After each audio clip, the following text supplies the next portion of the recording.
अफगानिस्तान में कब्जे के बाद अब तालिबान ने कंधार और हेरात में भारतीय वाणिज्य दूतावासों में दस्तावेजों की तलाश में खोज अभियान चलाया है।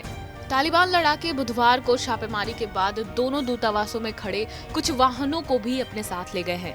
मीडिया रिपोर्ट्स में इसकी जानकारी दी गई है। रिपोर्ट्स में कहा गया है कि कंधार और हेरात में 2 भारतीय वाणिज्य दूतावासों में तालिबान की तलाशी के बारे में खुफिया जानकारी मिली है। हालांकि जलालाबाद और काबुल में स्थित अन्य भारतीय प्रतिष्ठानों के बारे में कोई जानकारी अब तक नहीं मिल पाई है। चरमपंथी संगठन के नेतृत्व ने इस हफ्ते की शुरुआत में कहा था कि उन्होंने लड़ाकों को अन्य देशों के खाली दूतावास प्रतिष्ठानों में प्रवेश करने से बचने और उनके वाहनों आदि से छेड़छाड़ नहीं करने को कहा है। हालांकि भारतीय मिशनों पर छापे की नई रिपोर्ट तालिबान नेताओं के शब्दों के बिल्कुल उलट है। रिपोर्ट्स में कहा गया है कि भारत अफगानिस्तान में 4 दूतावास संचालित करता है, जबकि कंधार, हेरात और मज़ार शरीफ में दूतावास खाली कर दिए गए हैं। आपको बता दें कि भारत काबुल एयरपोर्ट से लोगों को बाहर निकालने के लिए अभियान भी चला रहा है। हालांकि अफगानिस्तान में अभी भी कई भारतीय फंसे हुए हैं, जबकि विदेश मंत्रालय लोगों को बाहर निकालने में जुटा है।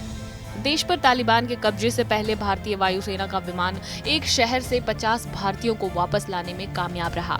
इंडियन एयरफोर्स के विमान ने 11 अगस्त को हिंडन एयरबेस से उड़ान भरी थी और मज़ार शरीफ वाणिज्य दूतावास से भारतीय वाणिज्य दूतावास के सदस्यों और आईटीबीपी जवानों को सुरक्षित भारत लेकर आया था। उधर तालिबान के वरिष्ठ नेता शेर मोहम्मद अब्बास टेंगजे ने भारतीय पक्ष से एक अनुरोध किया है। अनुरोध में भारत से राजनयिक उपस्थिति बनाए रखने के लिए कहा गया है। तालिबान के एक नेता के जरिए किया गया ये अनुरोध अनौपचारिक था। भारत ने करीब 200 लोगों को 2 सैन्य उड़ानों के जरिए सोमवार और मंगलवार को अफगानिस्तान से निकाल लिया। मीडिया रिपोर्ट्स के मुताबिक उन्होंने अपने अनौपचारिक संदेश में भारतीय पक्ष को बताया कि समूह रविवार को तालिबान के अधिग्रहण के बाद काबुल में सुरक्षा स्थिति के बारे में भारतीय चिंताओं से अवगत था, लेकिन उसे अफगान में अपने मिशन और राजनयिकों की चिंता नहीं करनी चाहिए। बहरहाल हमारी इस खबर पर क्या है आपकी प्रतिक्रिया, हमें कमेंट करके जरूर बताएं। बाकी देश और दुनिया से जुड़ी सभी खबरों के लिए देखते रहें TV9 डिजिटल।